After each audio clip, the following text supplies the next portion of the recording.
नमस्कार।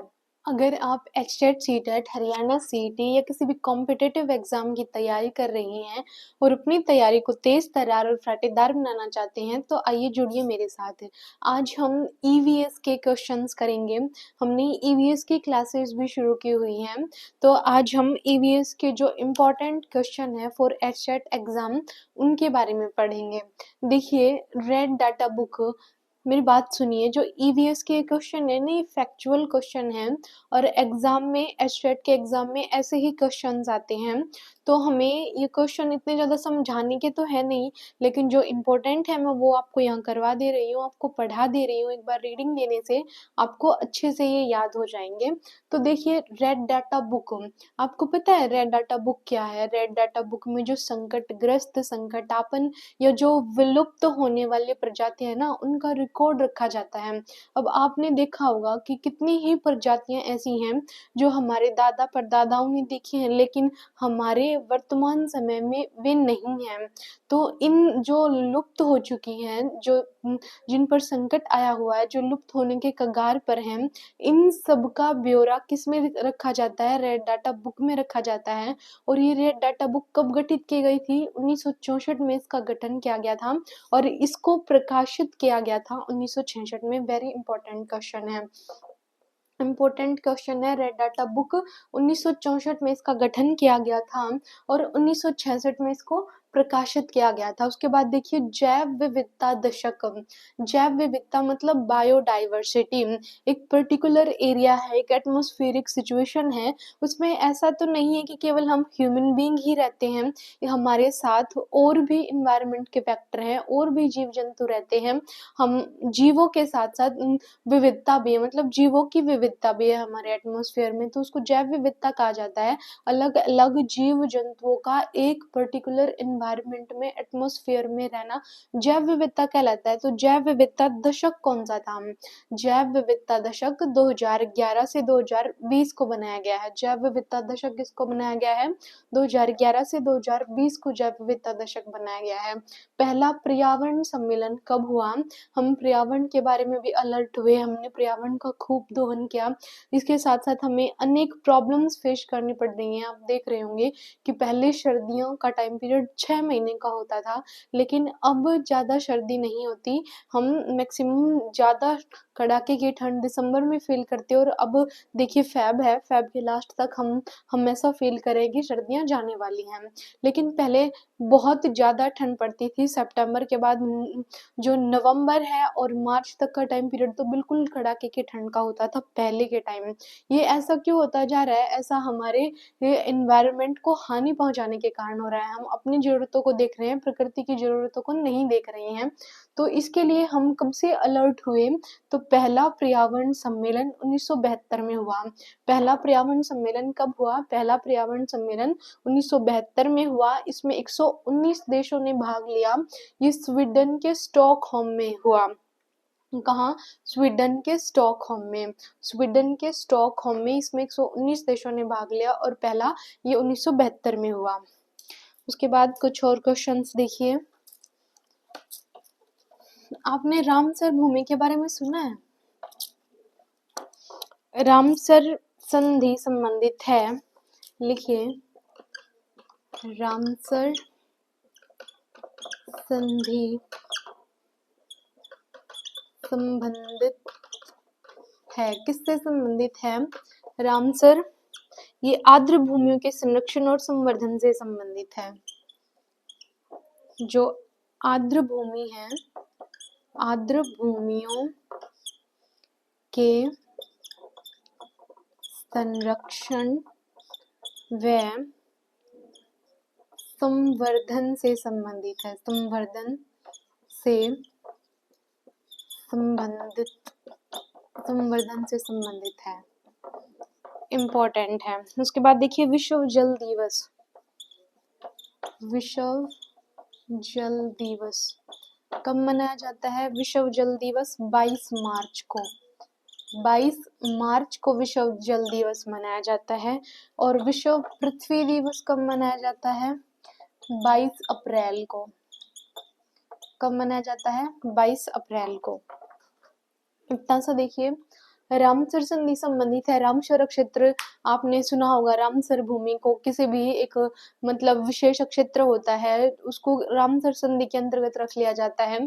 तो जो आर्द्र भूमि है उनके संरक्षण और संवर्धन के लिए इनको रामसर संधि में रखा जाता है। इसको रामसर समझौता, रामसर संधि भी कहते हैं। आर्द्र भूमियों के संरक्षण और संवर्धन से संबंधित है ये, आर्द्र भूमियों के संरक्षण और संवर्धन से संबंधित है। विश्व जल दिवस कब मनाया जाता है? विश्व जल दिवस 22 मार्च को मनाया जाता है। और विश्व पृथ्वी दिवस कब मनाया जाता है? उससे अगले ही महीने, पहले हम जल के बारे में सोचते हैं और फिर हम पृथ्वी के बारे में उससे अगले ही महीने 22 अप्रैल को सोचते हैं। ओजोन दिवस कब मनाया जाता है? ओजोन दिवस 16 सितंबर को मनाया जाता है। कब मनाया जाता है? 16 सितंबर को मनाया जाता है। मैंने 3 इंपॉर्टेंट डे बताए हैं। विश्व जल दिवस कब मनाया जाता है? 22 मार्च को मनाया जाता है। विश्व पृथ्वी दिवस 22 अप्रैल को मनाया जाता है। विश्व जल दिवस 22 मार्च, विश्व पृथ्वी दिवस 22 अप्रैल, ओजोन दिवस 16 सितंबर को मनाया जाता है। और पर्यावरण दिवस बहुत इंपॉर्टेंट है, 5 जून को मनाया जाता है। उसके बाद नेक्स्ट देखिए, भाई ईवीएस में हमारे ऐसे ही क्वेश्चंस हैं। विश्व आर्द्र भूमि दिवस, विश्व आर्द्र भूमि दिवस कब मनाया जाता है? विश्व आर्द्र भूमि दिवस कब मनाया जाता है? ये 2 फैब को मनाया जाता है, 2 फैब को। और जैव विविधता संरक्षण दिवस, जैव विविधता संरक्षण दिवस, ये 22 मई को मनाया जाता है, 22 मई को। ये इम्पोर्टेंट डे है हमारे ईवीएस में। तो विश्व आर्द्र भूमि दिवस कब मनाया जाता है? 2 फरवरी को मनाया जाता है। विश्व आर्द्र भूमि दिवस 2 फरवरी को मनाया जाता है। और जैव विविधता संरक्षण दिवस है, हमें 2-2 करके मई के महीने में हम जीव को संरक्षित करेंगे, 2-2 करके, मतलब 22 मई को जीव संरक्षण प्रदान करेंगे। और विश्व आर्द्र भूमि दिवस है 2 फैब को, 2 फैब को विश्व आर्द्र भूमि दिवस मनाया जाता है। मैंने 5-6 इंपॉर्टेंट डे बताए हैं, एक बार फिर से सुनिए। सबसे पहला है ओजोन दिवस, 16 सितंबर को मनाया जाता है। उसके बाद विश्व जल दिवस है, विश्व जल दिवस कब मनाया जाता है? 22 मार्च को। उससे अगले ही महीने पृथ्वी दिवस है, तो विश्व पृथ्वी दिवस 22 अप्रैल को मनाया जाता है। जैव विविधता संरक्षण जो दिवस है, जैव विविधता संरक्षण दिवस, ये 22 मई को मनाया जाता है। विश्व आर्द्र भूमि दिवस 2 फैब को मनाया जाता है। ईवीएस के इम्पोर्टेंट डे हैं। एक क्लास में हम जनवरी से लेकर दिसंबर तक के सारे इम्पोर्टेंट डेज को याद करेंगे। और जो इम्पोर्टेंट थीम्स हैं, जो ईवीएस से रिलेटेड इम्पोर्टेंट थीम्स हैं, एक क्लास में मैं आपको वो भी करवाऊंगी। ये तो मैंने वैसे बता दिया आपको, बीच में क्वेश्चंस के आ गए। उसके बाद देखिए, क्रिकेट बैट के लिए जो विलो लकड़ी होती है, जो क्रिकेट बैट होता है हमारा, क्रिकेट का बैट किस लकड़ी से बना होता है? ये आपको पता होना चाहिए। क्रिकेट का बैट विलो लकड़ी से बना होता है, विलो लकड़ी। ये जो शंकु वृक्षी पौधे होते हैं ना, शंकु वृक्षी होते हैं, उनसे मिलते हैं। जो शंकु के आकार के पेड़ होते हैं ना, ऐसे ऐसे पेड़ होते हैं जो, उनसे ये विलो लकड़ी प्राप्त होती है। उसके बाद देखिए, गिर राष्ट्रीय उद्यान के एशियाई शेरों को रखने हेतु पालपुर कोनू मध्य प्रदेश नेशनल पार्क का चयन किया गया है। आपको पता है कि पीछे वो शेर के बच्चे लेकर आए गए थे, छोटे छोटे टाइगर के। उसके बाद देखिए, विश्व का सबसे बड़ा मैंग्रोव वन भारत के पश्चिम बंगाल में स्थित है। वहां पर सुंदरबन डेल्टा भी है। मैंग्रोव वन कहाँ पर पाए जाते हैं? सुंदरबन डेल्टा के आसपास पाए जाते हैं, भारत के पश्चिम बंगाल में पाए जाते हैं। चिपको आंदोलन इम्पोर्टेंट है ये।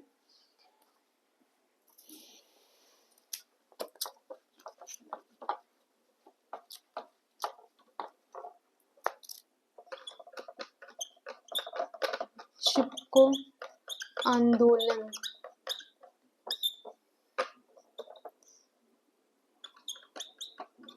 उत्तराखंड के चमोली से संबंधित है और ये 1973 में हुआ था।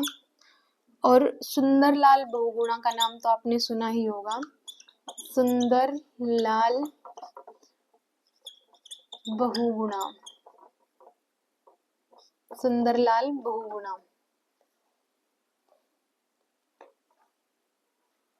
चिपको आंदोलन के बारे में बताइए, इम्पोर्टेंट है हमारी ईवीएस में।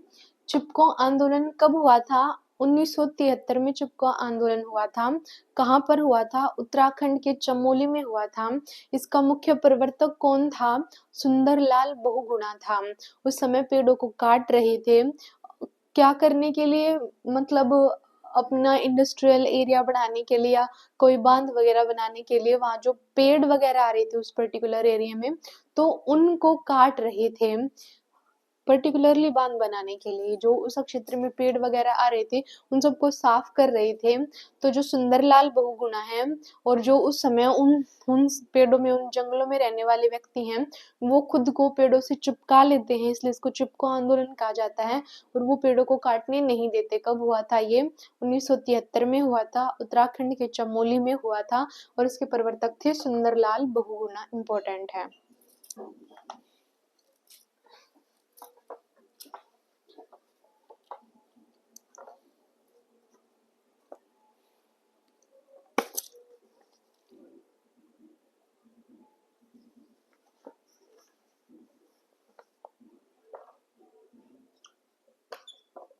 नंदा देवी जीवमंडल कहाँ पर है? ये भी उत्तराखंड में है। नंदा देवी कहाँ पर है? नंदा देवी राष्ट्रीय उद्यान है ये, या जीव मंडल है, ये कहाँ पर है? ये उत्तराखंड में है। इम्पोर्टेंट है ये भी। कहाँ पर है? उत्तराखंड में है। नंदा देवी जीव मंडल कहाँ पर है? उत्तराखंड में है। उसके बाद देखिए, भारत का प्रथम तितली उद्यान बन्नरघट्टा जैविक उद्यान बेंगलुरु में है। भारत का तितली उद्यान कहाँ पर है? तितली उद्यान, ये याद रखना भाई, ये तितली बन गई है। इसका उद्यान, भारत का पहला तितली उद्यान, इसका नाम है बन्नरघट्टा जैविक उद्यान। बन्नरघट्टा जैविक सॉरी भाई उद्यान कहाँ पर है? ये बेंगलुरु में। बेंगलुरु में है। वैसे बन्नरघट्टा, वैसे बेंगलुरु, और ये पहला तितली उद्यान है। मोन घाटी साइलेंट वैली किसको कहा जाता है? केरल को कहा जाता है। मोन घाटी, मोन घाटी किसको कहा जाता है? मोन घाटी केरल को कहा जाता है। केरल को कहा जाता है। जंगली गधा अभयारण्य कहाँ पर है? ये गुजरात में है।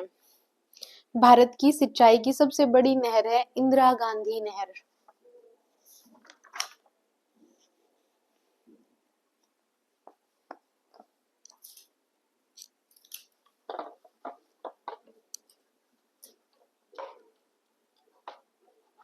उसके बाद नेक्स्ट देखिए, भारत का पहला राष्ट्रीय उद्यान,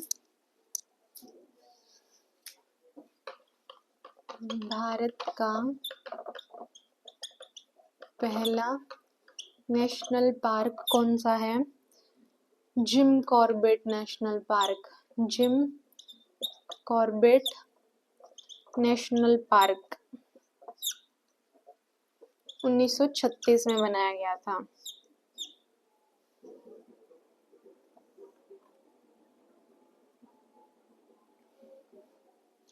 उसके बाद कुछ और नेशनल पार्क देखते हैं। काजीरंगा नेशनल पार्क,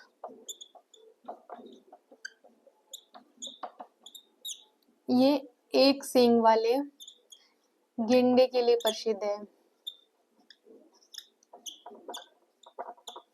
एक सींग वाले गेंडे के लिए प्रसिद्ध है। नागरहोल राष्ट्रीय उद्यान का अन्य नाम है राजीव गांधी नेशनल पार्क, ये कर्नाटक में है। देखिए, भारत का पहला नेशनल पार्क है Jim Corbett national park.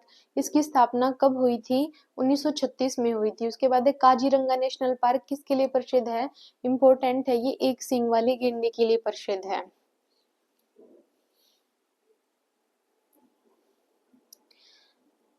Next question देखिए, अपनी प्रदूषकों के कारण कौन सी नदी जैविक मरुस्थल कहलाती है?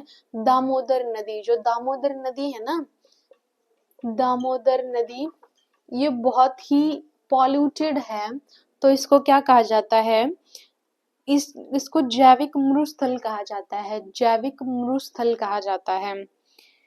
भूमिगत जल को दूषित करने वाले अजैविक प्रदूषक हैं आर्सेनिक। मैंने पहली क्लासेस में आपको बताया हुआ है आर्सेनिक के बारे में। ये एक बहुत ही पॉल्यूटेड इंग्रेडिएंट है जो पानी में पाया जाता है और हमारे जो रेस्पिरेटरी सिस्टम है और जो हमारा पाचन तंत्र है उसको खराब करता है। अम्ल वर्षा बादल के जल एवं सल्फर डाइऑक्साइड के फल की प्रतिक्रिया के फलस्वरूप होती है। SO2 और जो जल होता है H2 उसके कारण होती है। H2 और SO2 के कारण होती है। केरल में स्थित पेरियार अभयारण्य जंगली हाथियों के लिए प्रसिद्ध है। पेरियार अभयारण्य केरल में है और जंगली हाथियों के लिए प्रसिद्ध है। बायोस्फीयर रिजर्व शब्द का सर्वप्रथम प्रयोग एडवर्ड सुयस ने किया था। किसने किया था? एडवर्ड सुयस ने किया था। उसके पश्चात 2-3 पॉइंट और देख लीजिए।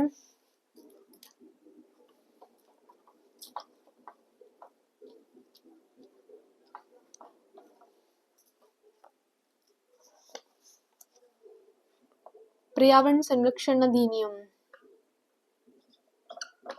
वन्य जीव संरक्षण अधिनियम 1972 में हुआ था। नेक्स्ट देखिए, पर्यावरण संरक्षण अधिनियम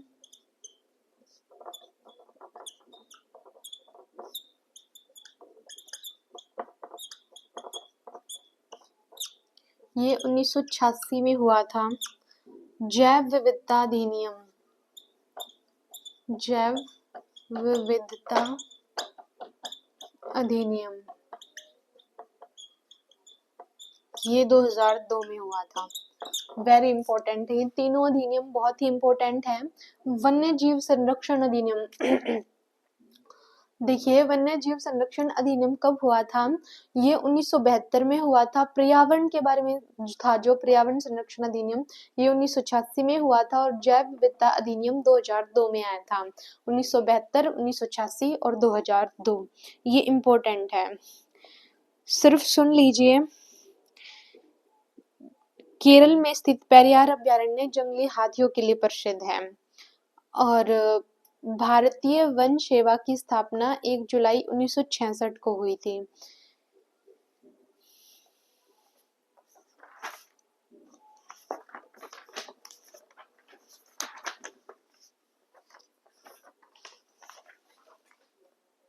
ये EVS के कुछ इम्पोर्टेंट क्वेश्चन थे, मैंने आपको बता दिए। आज की EVS की क्लास में इतना ही, मिलते हैं नेक्स्ट क्लास में। धन्यवाद।